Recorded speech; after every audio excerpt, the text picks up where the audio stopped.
जय श्री राम मित्रों। जब भी रामायण का नाम लिया जाता है तो मन श्रद्धा से झुक जाता है और आंखों के सामने आ जाता है एक आदर्श राजा, एक आज्ञाकारी पुत्र, एक तेजस्वी वनवासी और एक मर्यादा पुरुषोत्तम राम का स्वरूप। पर क्या राम केवल इतना ही है? क्या राम का अस्तित्व केवल त्रेता युग से प्रारंभ होता है? क्या वे केवल अयोध्या के राजा दशरथ के पुत्र थे? कितने प्रकार के हैं राम? दशरथ पुत्र राम, परशुराम, बलराम, आत्मा रूपी राम, परम तत्व रूपी राम। तो आखिर कितने प्रकार के राम हैं? कौन है वास्तविक राम? कौन है वो परम राम जिसे जानना साधारण लोगों के लिए कठिन है? वैसे तो रामायण का इतिहास लाखों वर्ष पुराना है, लेकिन अगर आधुनिक इतिहासकारों की माने तो लगभग श्री राम का जन्म लगभग 7000 वर्ष पूर्व त्रेता युग में हुआ था। वे भगवान विष्णु के 7वें अवतार माने जाते हैं, जो अधर्म के नाश और धर्म की स्थापना के लिए अवतरित हुए थे। लेकिन प्रश्न ये उठता है कि अगर श्री राम त्रेता युग में जन्मे तो फिर सतयुग में ऋषि मुनि और तेजस्वी तपस्वी कौन से राम का जाप करते थे? क्या सतयुग में भी कोई राम थे, या फिर राम का स्वरूप उससे कहीं अधिक विराट और गूढ़ है, जिसे हम साधारण मनुष्यों ने केवल इतिहास की सीमाओं में बांध दिया है? मीरा ने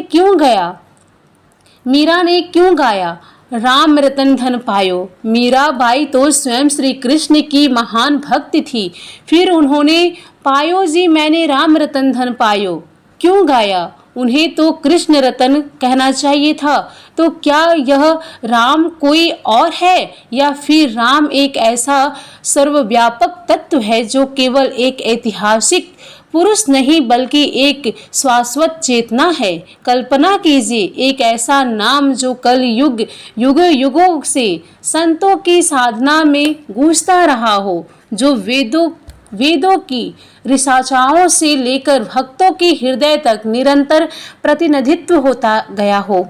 वो नाम है राम। यह नाम केवल किसी व्यक्ति का परिचय नहीं, यह एक चेतना, एक परम तत्व, एक आत्मिक प्रकाश है। यही कारण है कि त्रेता युग से पहले भी सतयुग में मुनि, योगी और तपस्वी राम नाम का जाप करते थे। उनका राम कोई राजकुमार नहीं था, बल्कि वह परम ब्रह्म स्वरूप था। तो सवाल ये नहीं है कि राम कौन थे, सवाल ये है कि हम उन्हें केवल एक चरित्र के रूप में ही क्यों देखते हैं, जबकि उनका स्वरूप तो अनंत, अखंड और सनातन है। राम केवल एक ऐतिहासिक पुरुष नहीं बल्कि सनातन ब्रह्म तत्व है, जिनकी उपस्थिति सृष्टि के कण कण में समाई हुई है। उन्होंने समय समय पर अनेक रूपों में अवतार लिया, कभी परशुराम बनकर, कभी बलराम बनकर और कभी दशरथ पुत्र राम बनकर, परंतु उनका तत्व कभी नहीं बदला। वो सदा से एक ही रहा, सच्चिदानंद स्वरूप। मीराबाई का नाम लेते ही एक छवि उभरती है, एक रजवाड़ी राजकुमारी जो सांसारिक वैभव को त्याग कर केवल प्रेम के ईश्वर श्री कृष्ण की भक्ति में डूब जाती है। उनकी हर रचना, हर पद, हर भाव श्री कृष्ण को समर्पित है। फिर ऐसा कैसे हुआ कि उन्होंने अपने सबसे प्रसिद्ध भजन में कृष्ण नहीं बल्कि राम को रतन कहा? पायो जी मैंने राम रतन धन पायो। ये पंक्ति केवल भाव नहीं बल्कि एक आध्यात्मिक उद्घोषणा है। मीरा ने यहाँ राम को जिस रूप में गाया है वो दशरथ पुत्र राम नहीं बल्कि उस परम सत्य का प्रतीक है, जिसे वैदिक संस्कृति में राम नाम कहा गया है, जो आनंद स्वरूप है, जो आत्मा की गहराई में छुपे परम रत्न है।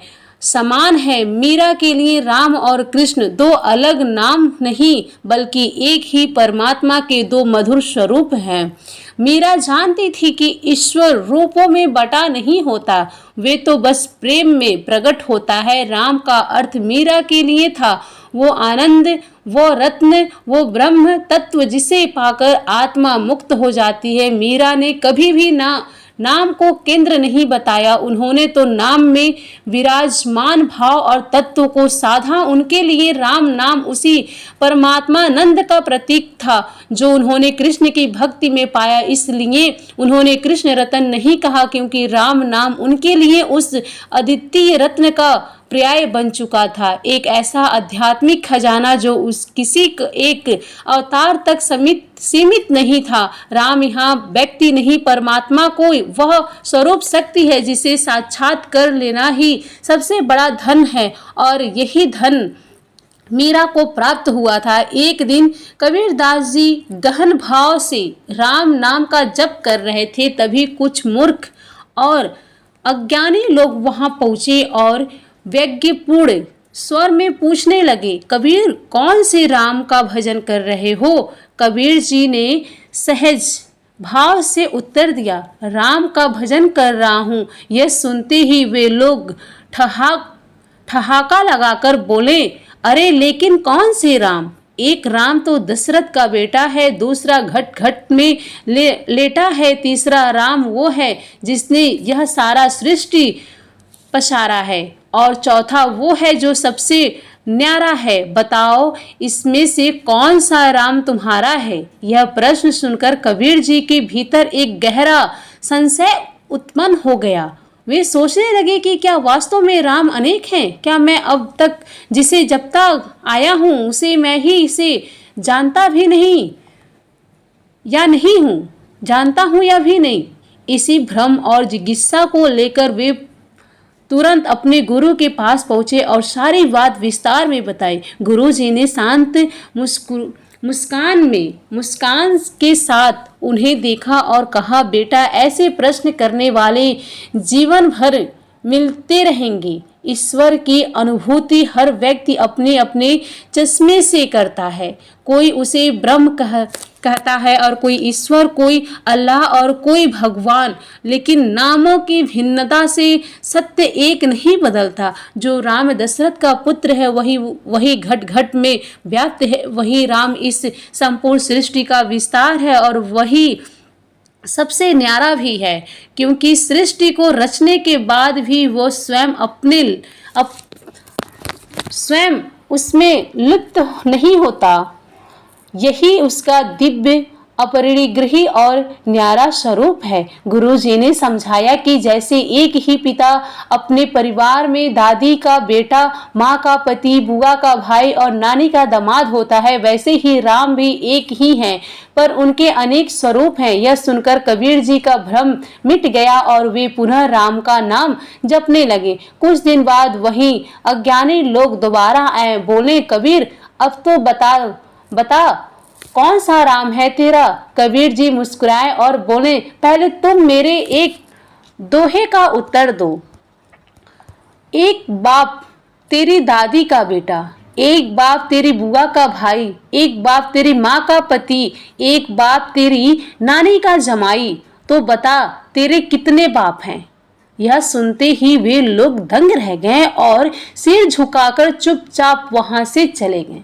कबीर जी बोले, जैसे तेरे एक ही पिता के कई रिश्ते हैं, वैसे ही मेरा राम भी एक ही है। वही राम दशरथ का बेटा, वही राम घट घट में लेटा, उसी राम का सकल पसारा, वही राम है सभी से न्यारा। इस घटना से यह स्पष्ट होता है कि सनातन धर्म में ईश्वर का स्वरूप सीमित नहीं, विराट है। वह सगुण है, निगुण भी है। वह सृष्टि, वह दृष्टि और अदृश्य भी। वह नाम है, वह रूप है और वह तत्व भी है। वास्तव में राम केवल एक व्यक्ति नहीं बल्कि परमात्मा का प्रतीक है। यही कारण है कि सतयुग से पहले भी राम शब्द का प्रयोग हुआ करता था एक शाश्वत सत्ता के लिए। जब वही परम तत्व पृथ्वी पर अवतरित होता है तो वह राम, परशुराम, बलराम आदि नामों से जाना जाता है। जब कोई व्यक्ति मरता है तो क्यों कहा जाता है राम नाम सत्य है? असल में वो वाक्य केवल शमशान ले जाते समय 100 के पीछे बोलने की परंपरा नहीं है, बल्कि यह सनातन धर्म का अत्यंत गुण और गहरा सत्य है। इसे कहने के पीछे केवल कोई रस्म या रीति नहीं, बल्कि एक ऐसा दर्शन है जो जीवन और मृत्यु दोनों को समेटे हुए हैं। जब कोई व्यक्ति मरता है तो वह वाक्य बार बार बोला जाता है, राम नाम सत्य है। यानी यह संसार नश्वर है, शरीर मिटने वाला है, लेकिन जो शाश्वत है, जो कभी नहीं मरता, वो है राम नाम। यानी परमात्मा की चेतना, उसका स्मरण कर, उनका तत्व और उसका नाम। राम नाम सत्य है इसलिए कहा जाता है क्योंकि राम नाम अमर है। शरीर नहीं, शरीर भस्म हो जाएगा, लेकिन राम नाम की स्मृति, उसकी कृपा और उसका प्रभाव कालातीत है। यह मनुष्य कलातीत है। यह नाम मनुष्य को माया और मृत्यु से पार करने वाला है। सत्य तुलसीदास जी ने कहा है, कलयुग केवल नाम आधार, सुमीर सुमीर नर उतरही पारा। यानी इस युग में केवल नाम का सहारा है, जिससे मनुष्य भवसागर पार करता है। राम नाम केवल किसी एक राजा या अवतार का नाम नहीं, बल्कि परम ब्रह्म का प्रतीक है, जो सृष्टि से पहले भी था और अंत के बाद भी रहेगा। मृत्यु के समय जब सभी संबंध, धन, शरीर और अहंकार टूट जाते हैं, तब जो एकमात्र नाम साथ चलता है वही राम नाम। यह वाक्य हमें वैराग्य की सीख देती है। यह बताती है कि हम इस नश्वर संसार में जो कुछ भी जोड़ते हैं वो सब यहीं छूट जाएगा, लेकिन जो हमें जोड़ना चाहिए वो है परमात्मा से संबंध, राम नाम से जुड़ाव। इसलिए जब शव यात्रा के समय राम नाम सत्य है कहा जाता है, तो यह केवल मृत व्यक्ति के लिए नहीं, बल्कि पीछे चल रहे हर जीवित व्यक्ति के लिए भी एक चेतनावनी और आत्मिक स्मरण है कि मिट्टी में मिल जाना ही अंतिम सत्य है, लेकिन अगर कुछ शाश्वत है तो वो केवल राम नाम है। राम नाम सत्य है क्योंकि यही नाम सत्य को दिखाता है, मृत्यु को पार कराता है और जीवन को साधक बनाता है। राम नाम अनंत है, अमर है और परम सत्य है। जब हम राम नाम का जप करते हैं तो हम प्राणों की गति को स्थिर करता है। रा और म दो विजक्षर मिलकर एक ऐसी ध्वनि तरंग बनाते हैं जो मन को शांति, हृदय को स्थिरता और आत्मा को ऊर्ध्व गति देती है। इसलिए संतों ने इसे सत्य कहा क्योंकि यह साधना की पूर्णता है। राम नाम सत्य है, हमें यह भी सिखाता है कि कर्म ही सत्य है। राम केवल नाम नहीं, धर्म का प्रतीक है जो राम के आदर्श पर चलता है। सत्य, त्याग, सेवा, प्रेम और मर्यादा के मार्ग पर वही वास्तव में राम नाम को जीवित कराता है। इसलिए यह नाम केवल मृत्यु की घंटी का स्मरण नहीं, बल्कि जीवन को मर्यादा में जीने की सीख भी है। कहा जाता है कि अंत समय मुरलीधर के जो गुण गावत जाए, तुलसी वहां नर मुकुति पावत है। कबहू न डोलत धाय, अर्थात मृत्यु के क्षण में जो राम नाम का स्मरण करता है वो मोक्ष प्राप्त करता है। यही कारण है कि अंतिम यात्रा में हर कदम पर राम नाम सत्य है कहा जाता है, ताकि मृतात्मा को स्मरण कराया जाए कि उसे अपने परम गत्व राम से लीन होना है। चलो राम नाम की ओर, जहाँ ना कोई भय और ना कोई मोह, जहाँ ना कोई मृत्यु है ना कोई शोक है, वहाँ केवल एक ही सत्य है, राम नाम। वही हमारा आरंभ है, वही अंत है। तो साथियों, यह समझना आवश्यक है कि राम केवल दशरथ के पुत्र नहीं, बल्कि वह चेतना है जो घट घट में समाई है। राम नाम आत्मा की गहराई से जुड़ा हुआ है, वह सत्य है जो परमात्मा से जोड़ देता है। जिसने राम को केवल एक ऐतिहासिक पात्र माना, उसने उन्हें बहुत सीमित रूप में समझा। राम तत्व अनादि है, अनंत है, सर्वव्यापक है और वो हर उस हृदय में जन्म लेता है जहाँ प्रेम, करुणा, त्याग और धर्म का वास होता है।